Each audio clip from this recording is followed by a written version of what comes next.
एक किसान की दुख भरी कहानी। एक बड़ा ही धनवान आदमी एक गांव में रहता था, जैसे कि ज्यादातर पैसे वालों को होता है। इस धनवान सेठ को भी अपने पैसों का घमंड था। वह जिस गांव में रहता था वहां पर ज्यादातर लोग किसान थे। इन सभी किसानों के पास अब जितनी जमीन थी उससे कई गुना ज्यादा जमीन इस सेठ के पास थी। कई गरीब किसानों तो इसके लिए इसके खेतों में काम करते थे। इसी गांव में मोहन नाम का एक बड़ा आदमी ही मेहनती और सच्चा किसान रहता था।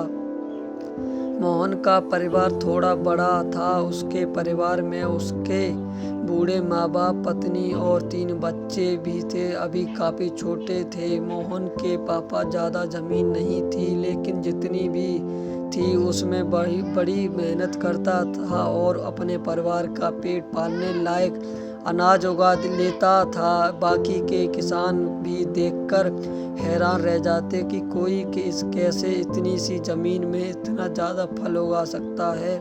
वर्ष उस गांव में काफ़ी ज़्यादा बारिश हुई, जिसके चलते कई किसानों की फसल बर्बाद हो गई, जिनमें से मोहन भी था। अब मोहन धर्म संकट पड़ गया, क्योंकि उसके परिवार में उसके अलावा कोई और कमाने वाला था नहीं और अपने परिवार को भूखा मरते हुए वो देखे नहीं सकता था। वह जानता था कि इस गांव में अगर कोई उसकी मदद कर सकता है तो वह वही घमंडी सेठ है, जिसने गांव में कई अन्य गरीबों किसानों को यह तो कर्जा दिया है या तो अपने यहाँ काम पर रखा हुआ है। हाथ पर हाथ धरे बैठे रहने के बजाय उसने इस सेठ के पास जाने का फैसला किया और एक दिन उनके पास पहुँच गया। सेठ के पास पहुंचकर मोहन बोला, सेठ जी, आपकी बहुत मेहरबानी होगी अगर आप मुझे थोड़ा सा कर्जा दे दें, जिससे मैं अपने खेतों में फिर से कोई फसल उगा सकूं, या फिर आप मुझे अपने यहाँ नौकरी दे दें ताकि मेरे परिवार को 2 वक्त का खाना मिल सके। घमंडी सेठ को उसकी इन बातों से कोई मतलब था ही नहीं, लेकिन गांव के सारे लोगों की तरह वह भी जानता था कि मोहन कितना मेहनती है और वह जिस भी खेत में काम करेगा वहां वह दुगनी फसल उगा सकता है।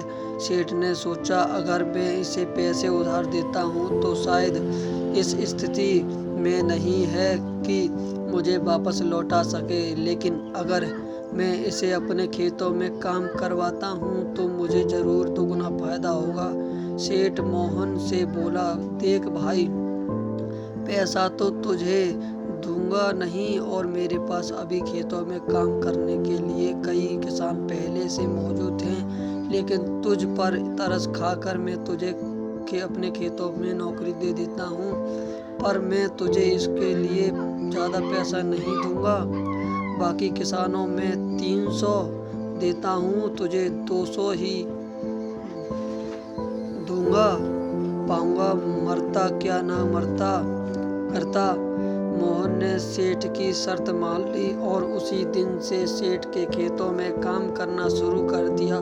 2 महीने तक नियमित वो सेठ के खेतों में जमकर कड़ी मेहनत करता और देखते ही देखते 4 महीने का काम उसने अपनी मेहनत से 2 महीने में ही खत्म कर दिया। सेठ उसके काम से काफी खुश था, लेकिन वह कभी उसको यह जताता नहीं था। जब सेठ ने देखा कि उसका खेतों का काम अब खत्म हो चुका है, अगर वह मोहन को काम से निकाल देता है तो उसके 2 महीने के पैसे बच जाएंगे, तब सेठ ने मोहन को काम से निकालने का फैसला किया। एक बार सेठ को यह दोबारा विचार भी आया, कोई इतनी मेहनत आदमी शायद उसे दोबारा ना मिले, लेकिन फिर उसने सोचा कि जब अगले साल काम आएगा तब उसे फिर से नौकरी पर रख लेगा। आखिर इस गांव में उसके अलावा ही कौन जिसके आगे ये लोग अपने हाथ फैलाएंगे।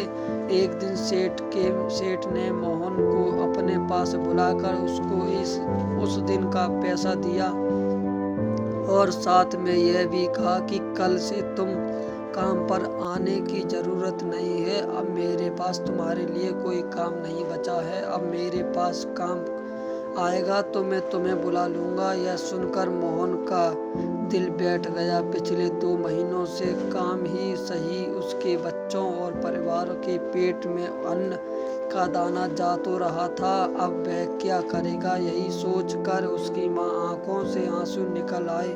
मोहन ने सेठ के पैर पकड़ लिए और गिड़गिड़ाने लगा, सेठ जी, मुझे इस काम की बहुत ज़रूरत है, मुझे मत निकालिए। अपने मतलब से मतलब रखने वाला सेठ टस से मस न हुआ। उसने खरी रोटी सुनाकर मोहन को वहाँ से चलता कर दिया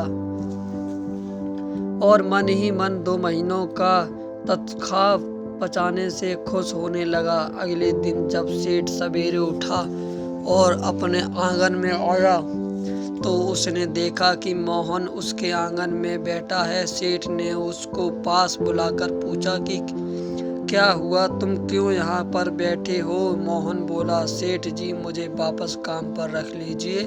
आप जानते ही हैं मेरी आर्थिक परिस्थिति कैसी है, थोड़ी दया कीजिए। लेकिन सेठ ने उसकी एक ना सुनी और फिर एक बार उसे बुरा भला कहकर वहां से जाने के लिए कहा।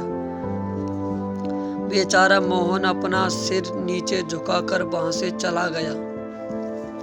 अगले दिन फिर यही घटना दोहराई गई। मोहन फिर सेठ के आंगन में बैठा था। सेठ ने फिर उसको वहां से जाने के लिए कहा। यही घटना अगले कई दिनों तक चलती रही। अब तो मोहन सेठ के हकालने पर ही वहां से नहीं जाता था और वहां पर बैठा रहता था। एक बार सेठ ने उससे पूछ लिया, तुम कैसे आदमी हो? मैं तुम्हारा इतना अपमान करता हूँ लेकिन तुम्हें कोई फर्क ही नहीं पड़ता। तब मोहन ने सेठ से कहा, बुरा तो बहुत लगता है सेठ जी, लेकिन जब घर जाता हूँ तो भूख से बिलखते अपने माँ बाप और बच्चों को देखता हूँ, तब यह अपमान मुझे कुछ भी। इतना सब कुछ होने के बाद भी सेठ का दिल जैसे पत्थर का बना हुआ था। उसने मोहन को अभी तक काम पर नहीं रखा और न ही उसका ऐसा करने का कोई इरादा था। दिन सेठ ने सोचा कि कुछ दिनों के लिए किसी और गांव चला जाता हूं ताकि मोहन ने पीछा छुड़ा सकूं। अगले दिन मोहन के आने से पहले ही सेठ अपने परिवार को लेकर उसने किसी संबंधी के यहाँ चला गया। वहाँ पर 10 दिनों तक रहने के बाद फिर अपने गांव अपने घर वापस लौटा। घर लौटते ही सेठ के आसपास हर जगह नजर दौड़ाई तो पाया कि वहाँ पर अब मोहन नहीं था। सेठ ने सोचा, मेरी तरक्की काम कर गई, लगता है मोहन से अच्छा पीछा छूट गया। हालांकि अब सेठ के द्वार पर मोहन नहीं बैठा था, लेकिन मोहन का विचार अभी भी सेठ के मन में घर तक बैठा था। सेठ सोच रहा था कि मोहन इतनी जल्दी हार मानने वाला आदमी तो नहीं दिखता है। उसके साथ क्या हुआ? लोग क्या उसे वहीं कोई और काम मिल गया होगा या फिर और कुछ? इन विचारों ने सेठ को बेच कर दिया है। आखिरकार सेठ को मोहन की खबर लेने के लिए गांव से जाना पड़ा। सेठ को मोहन का पता नहीं मालूम था, इसलिए अड़ोस पड़ोस के अन्य किसानों ने पूछा। पता चला कि मोहन घायल हो चुका है और अपने घर आराम कर रहा है। सेठ ने जब उसके घायल होने का कारण लोगों से पूछा तो सेठ को पता चला कि जब सेठ अपना घर छोड़कर किसी और गांव में आ गया था, तब बंद घर देखकर कुछ चोर उसके यहाँ चोरी करने आए थे, जिनको रोकने की कोशिश करते हुए हाथापाई में मोहन चोटिल हो गया था। यह सब जानने के बाद सेठ का पत्थर का दिल भी अब मोम की तरह पिघल गया। सेठ को अपने किए पर पछतावा होने लगा। सेठ ने अपने आप को याद दिलाया कि मैं कैसे उसके एक शरीफ और सच्चे आदमी को ज़्यादा काम करवा कर भी उसको पूरा पैसा नहीं दिया और जिसके गले से लगाना चाहिए था, उसे ठोकर मार कर भगाता रहा।